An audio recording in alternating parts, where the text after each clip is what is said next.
It's interesting to think back about how we got started with CTR. I was a psychologist in the provincial child and youth mental health system. And we had many children referred to us, particularly out of the foster care system, who had this range of really difficult and challenging behavior.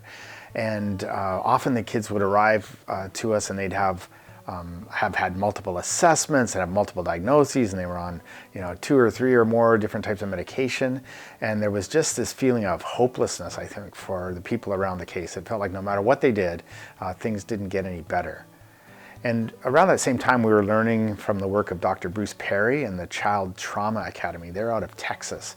And what Dr. Perry was able to do is to show us how the early developmental traumas that kids experienced, how these had this profound effect on how the child's brain and nervous system developed, and how those kind of neurodevelopmental issues were actually underlying a lot of the emotional behavioral challenges that we were seeing.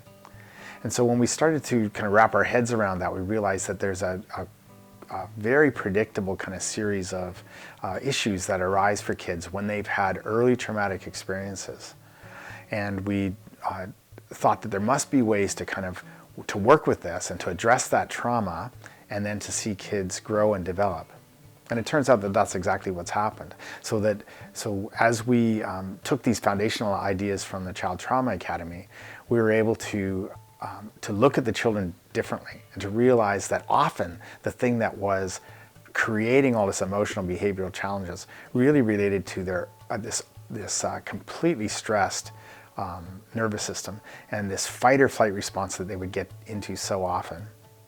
And so as we began to utilize some of these principles, we found very quickly that often as we decrease able to help the child to decrease their stress response, to feel safer, that often many of these behavioral challenges started to go away. And these were things that we weren't even addressing directly necessarily.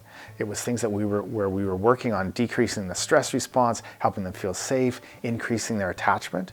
And lo and behold, these kind of complex mental health issues would go away. These behavioral issues would go away, and we'd start to see kids grow and develop in ways that we weren't in a sense even prepared for, because we went into it feeling fairly hopeless. And so we've come out of this with this incredible hope that if we look at and understand the complex trauma, that we can then help kids to move forward.